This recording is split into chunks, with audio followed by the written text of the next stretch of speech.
میگیرم سوالی خواهر عایشه رو با انگلیسی نوشتگی است، بفرمایید. السلام علیکم و رحمت الله و برکاته. علیکم السلام. سوالی من چنین بود که من معلمه زبان انگلیسی هستم.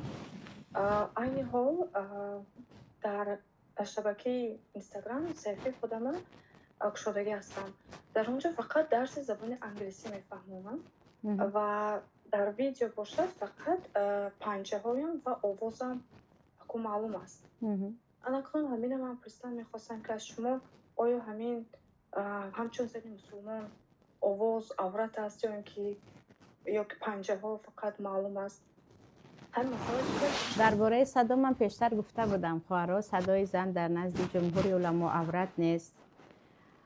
زنها از پیامبر سوال میدادن، اون هم در جمع در نزد مردها در مسجد سوال میدادن. در ما سوره مجادله است، قد سمع الله قول التي تجادلك فی زوجها، میگوید الله شنید صدای زنی که آمد و همراهی تو حتی کمی جنجال کرد یا مجادله کرد در باره همسرش. صدای زن انشاءالله عورت نیست و در نزد جمهور علما اون هم در نزد یک کمی علما نه. وقتی که فتنه نیست، یعنی از دست شما فتنه نمی شود، کسی دیده مثلا به شهوت و چیز دیگر فکر نمی کنه، دست هم یعنی پنجه ها هم عورت نیستن.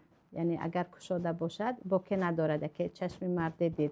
لیکن اونجا مقصد از درس های انگلیسی، هدف از اونجا چی هست؟ هدف آموزاندن زبان برای زنها، برای کودکان، یا عموما یک منفعت خود را رسانیدن باشد. انشاءالله این کار خیلی خوبه کردید در زمانی که اینستاگرام و نمیدونم شبکه‌های اجتماعی پر از فتنه و سفسطه های، خصوصا خداوند دیگر هدایت کند، اینقدر بلاگران سفسطه گوی بی سوادی پر از بوتکس در تاجیکا زیاد هستند که راستی که انسان خجالت می شود از دیدن. مقصد شما اگر کمک رسانیدن باشد اقدام خیلی خوب است، اما اونجا یعنی مقصد یگان چیز دیگر رو رکلام کردن برابر آن، چون که این گونه استادها هم هستند و وقتی مردم رو گرفتن باشد اینجا برای ضایع کردن وقت خود و وقت دیگران کاری کردتون خوب نیست. رحمتی کنم. سلامت باشید خواهر. نازه نوشتگی خواهر بفرمایید.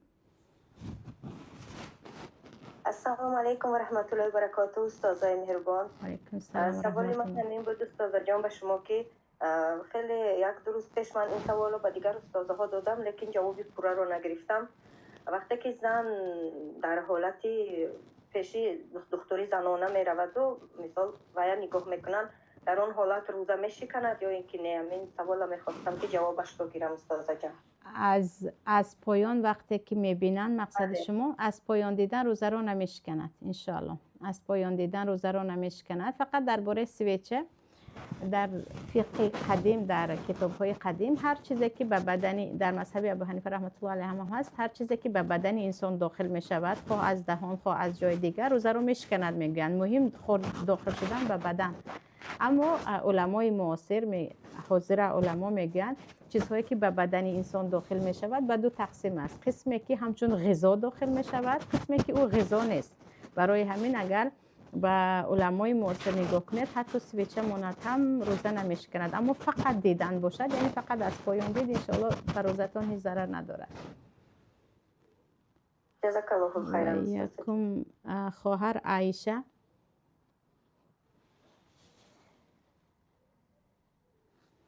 خواهر عایشه چی نوشتگی است؟ محمد علی نوشتگی است به فکرم. نیستن؟ هم بفرمایید. آره بفرمایید. استاد جان، سوال من این بود که ما الحمدلله خانه در 5 دختر و بچه پدر من وفات کردگی ای داری کلانی مثال زن و فرزند داره و داری مجهتی ما میگن که یتیم حساب میخورم خانه در نابالغ اصلا که مثال روزه را میگه این روزه با رمضان گذاری نمیگی فدیه همون دادرم در بچه میشه و یا که یگان بگونه در باید بچه خواهرم به دادر خود فدیه روزتون رو میدهید یا فدیه پدر رو میدهید؟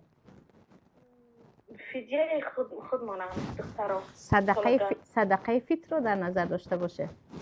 نه استاد، مثال شما گفتین در وقتی که مثال این روزه اگر تمام فهمیدم. آره روزه هایی که قضاش رو دیر کردید. آره.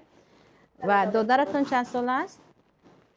دادرم الحمدلله صنف 7 تقریبا به بلاغت نمیرسد در جای ما. او به بلاغت رسیدگی است. به بلاغت رسیده کودک حساب نمی شود. به بلاغت رسیده کودک حساب نمی شود، یعنی یتیم حساب نمی شود. در اسلام یتیم کسی است که پدری خود را از دست داده است و او به بلاغت نرسیده است.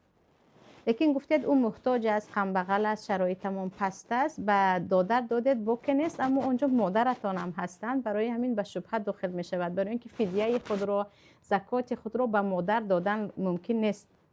یعنی شما اگر به دادرتان دادید، در یک خانه با مادرتان هستن، همچون کمک به مادر، این شبهه کلام می شود خواهرم. و فدیه روزتون خیلی کم است. میخواید به برادر کمک کنید، از جهت دیگر کمک کنید. بگذارین رو به یگان کم بغلی خش باشد هم دورتر بدید، نه اینکه درون خانه، چون که درون خانه به شبهه خیلی نزدیک است، به حله شرعی نزدیک است. خیلی مانند کسایی که زکات خود را به کلین میدهند تا که با نبیرشون و با شوهرش بخورد، یا با داماد میدهند تا به دختر بخورد، یعنی با دخترشان همین گونه به حله خیلی نزدیک است. و یکم خواهر مسلمه بفرمایند.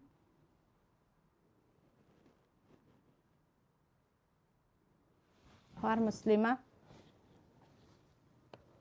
استاد جان السلام علیکم و رحمت الله و برکاته. علیکم السلام و رحمت الله. استاد جان سوال من این بود که کودکی 2 ماهه یا 1 ماه باشد، پیشابش اگر به لباس چرخسی کند آیا به نماز میشد یا لباس را شسته خواندن جایز است؟ باید لباس بالایش آب ریزیده می شود و برای تقوا بشوید. در مذهب حنفی 1 قطره باشد هم از پیشاب پسرچه دخترچه فرق نمی کند، آن رو می شوید. اما در نزد جمهور از پسرچه باشد و فقط شیر بخورد بالایش آب ریزید می شود. لیکن تقوا کنید و بشوید. پس یا بکف طاهر، شرایط آب حاضر خوب است. جزاک الله خیر. و یکم مریم بفرمایید. السلام علیکم و رحمت الله و برکاته. و علیکم السلام و رحمت الله. جانمی سالی گذشته دخترچم یک چاله طلایی افتاده بود. هوای دیشه یک شد دیگه هوای ایگون جو مثل صاحبشم نبر اومد. هوای این که چکو کنیم شد. شما یگان اعلان نویستید، یگان برای یافتن صاحبش یگان کار کرده؟ نه استاد جانم یک جی کده همجا در همین اعلان پرتفتم دیگه به همین هیچ جدا چی نکردم. پس از 1 سال مادامی که شما اعلان پرتفتید و صاحبش یافت نشد، هر مال پس از 1 سال موافق حدیث از آن شما می شود. یعنی شما آن را می توانید استفاده برید، ولی برای احتیاط نفروشید که کدام وقت صاحبش پیدا شد و همان صفت هایی که در آن انگشتر هست اگر گفت، شما باید به صاحبش برگردانید. لیکن اگر استفاده بردید پس از 1 سال گناهکار نمی شوید. و یک فکر خطا است که بعضیا میگن 1 سال انتظار شدیم نه آمد صدقه میکنیم. نه، اون رو صدقه نکنید، برای اینکه یکی صاحبش پیدا شد شما باید اون رو به اون بدهید. اما پیدا نشد از آن خودتان میشود. و یکم اسامه شما بفرمایید.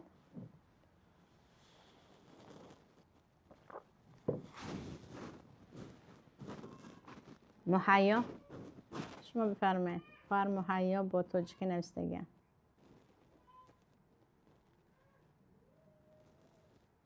السلام علیکم و رحمت الله و برکاته. و علیکم السلام و رحمت الله. الله صد هست. من کودکی 2 ماه دارم و گیرانچک با 1 دست گهواره جمانده نماز خواندن درست است یا خلال میرساند؟ حرکت زیاد خواهرم، حرکت از حد زیاد. اگر 1 بار درون نماز 1 بار جنباندید و نماز رو دوام دادید باکی ندارد در فرض، اما زیاد بر زیاد دوام دادید کاری حرکت زیادی بیرون از نماز رو فاسد میکند. حرکت زیاد کردید. برای همین یعنی در همون مدت فرض که میخونید که رود، اگر 4 دقیقه میرود یکون علاج بکنید یا حتی گریه کند هم صبر کنید که کودک 1 ماه 2 ماه دیگر طبیعتش گریه کردن است. بعضی کودک ها گریه کنان کبا میشوند. حرکت زیاد لیکن ویران میکند. خواهر مهرنیسا بفرمایید. سلامت باشه. السلام علیکم و رحمت الله و برکاته. و علیکم السلام و رحمت الله و برکاته. سوال من همین که یک کس از برای گینکولوگ پرسید. من گینکولوگ. سوال من همین که ما مثل بسیار زن‌ها میبینیم. یک گپ فهمیدم که وقتی اگر ما طهارت داشته باشیم، از مثل زن‌ها دیدم ما طهارتمون میشکنن. ما باید رفته از سر طهارت کنیم. همین طهارت پوندستی کردن در کار یا اینکه فقط دست رو شدن در کار ایسیو. خواهرم از که شنیدید من نمیدونم چیزی که گفته ایستادید، لیکن در مذهب حنفی اگر حتی به عورت یگان نفر دستتان رسد هم طهارت نمیشکند. یگانه در مذهب امام شافعی به عورت خودت دستت رسید یا با عورت دیگر کس یا حتی کودک را شستی طهارتت میشکند. شما تا جایی میدونم با پرچتکه میبینید و اون هم کسب کارتون هست و انشاءالله به طهارتتون یگان ضرر ندارد. درباره عورت ما 2 حدیث داریم. یک حدیثی که پیامبر صلی الله علیه وسلم یعنی عورت خود بدعتون منکه میگویند، یعنی جزئی از بدن تو است میگویند طهارتت رو نمیشکند. در حدیث دیگر کسی به عورتش دستش رسید طهارت کند میگویند. بین این حدیث مذهب مالکی خیلی خوش رو جمع میکنند که میگویند اگر به شهوت به عورت خودت دستت رسید طهارتت میشکند، اما به عورت کسی هم دستت رسید طهارتت میشکند. این در مذهب امام شافعی است که دلیل قوی ندارد. به این سلامت باشید. خواهر سمیه. السلام. و علیکم السلام. ها شما بفرمایید. السلام علیکم و رحمت الله و برکاته. و علیکم السلام. استاذا ما صاحب 3 فرزند در همین وقتی حامله داری و در وقتی شیر دادن من خودم خیال میکنم که روزه نگرفتم، اما با هم میگن که روزه گرفتی. معلوم نیست که تو چون روزه گرفتم یا نه و وقتش هم گذشتگی уже کودکم کلان شدگیان هم وقتش نگرفتم قرضی. ایره چه خیلی کنیم؟ بگیرید قرضش رو هم بگیرید، فدیهش رو هم بدهید مادامی که سلامتیتان اجازه میدهد. هم فدیه اون روزه ها رو بدهید برای این ثواب میگیرید، هم قرضش رو هم بگیرید مادامی که شبهه دارد. حساب کنید تقریبا یعنی باشد برای یک فرزندتون شاید 2 رمضان نگرفتگی هستید، از همان حساب کنید. در گروه خیریه اگر همون مبلغ پرتومه میشود؟ فقط باید آنجا اشاره کنید که خواهرها به آن این برای فدیه است تا که خواهرها مخصوص برای آن برنج خرند یا ارد خرند. سلامت باشید. خواهر صرف نوشتگی، صرف 7 نوشتگی.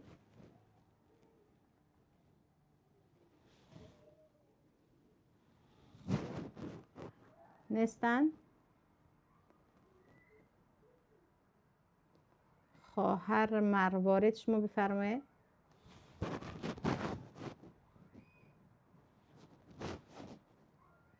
السلام علیکم و رحمت الله و برکاته. و علیکم السلام و رحمت الله و برکاته.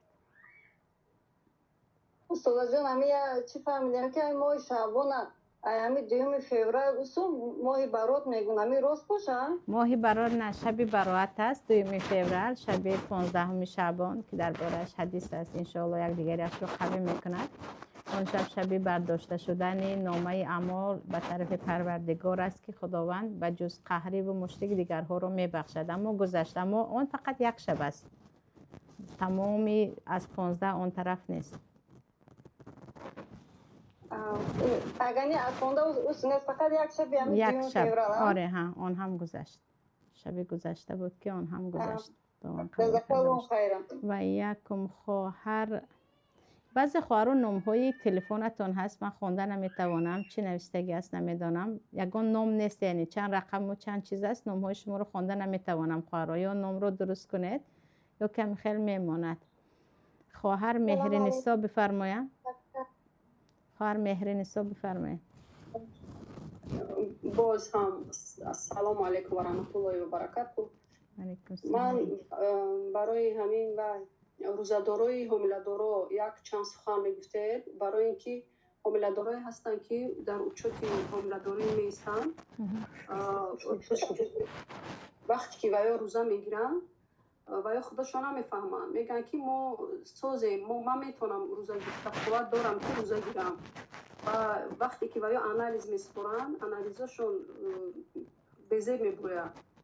مثال میگی که خور مثال وای گودک در درون سستایانش بزرگ یا که اوزی میکنن از همون ماه کمتر سراکشون. همین ویا نمیفهمن خودشون، میگن که من قوت دارم میتونم گیرم. این سستایانشون پر وجودی نه از درباره روزه‌داری ما پیشتر گفته بودیم که برای زنای حامله اجازت هست که روزه نگیرن. اجازت هست که اونهایی که حامله هستند و میدونن که روزه برایشان ضرر میکند روزه نگیرند، و زنی که میدوند که روزه ضرر کرده ایستاده است حتی گناهکار میشود. خواهر اجازه وقتی که شریعت اجازه میدهد و من کان مریضا او علی سفر فعده من ایام اخر، میگوید الله بیمار باشد و در تفسیرش آمدگی است که حامله هایم بیمار حساب میشوند، دیگر از روزه میگیرید. اما در مدت من مثلا در 5 فرزندم یگان بار در وقت رمضان مثلا از کمخونی و یگان مشکلی دیدگی نیستم و سبحان الله در مصر یا اینکه زنهایشون قوی است تقریبا یگان دکتر نمیگد که روزه نگیر. تقریبا در همون مدت 10 سال زیادتر که در آنجا بوده من از یگان گینکولوگ مصر نشنیدم که گفته باشد که روزه به تو ضرر دارد. برعکس میگویند بعضی زنهایی که عموما اشتها ندارند در روزه به خاطر روزه داری اشتهاشون کشوده می شود، در افطار خوشروتر میخورند و سلامتیشون بهتر می شود. یعنی همین را تقریبا من از یگان دکتر نشنیدم پیشتر که روزه ضرر کند. اما در عموم حتی اگر حامله نباشی هم به کودک شیر میدهی یا عموما میدونی که سلامتیت خوب نیست، الله اجازه داده است که اونهایی که برایشان روزه ضرر دارد تا سلامتیشون بهتر شدن روزه نگیرند. یعنی برایشان در اینجا اگر نگرفتن گناهکار نمیشوند، اما گرفتند و ضرر نکرد البته بهتر است. هم از برکت رمضان برخوردار میشوند، هم خیلی گفتم بعضی ها هست که برعکس، یعنی بعضی خواهرها با روزه سلامتیشون بهتر و اشتهاشون خوشروتر میشود. باز والله اعلم. باز یک سوال دیگه کفایه کنیم همینجا. خواهر مهرنسا همینجا کفایه کنیم. الان نگهبانتان خواهران عزیز سلامت باشین. باز روز پنجشنبه در صحبت هستیم. السلام علیکم و رحمت الله و برکاته.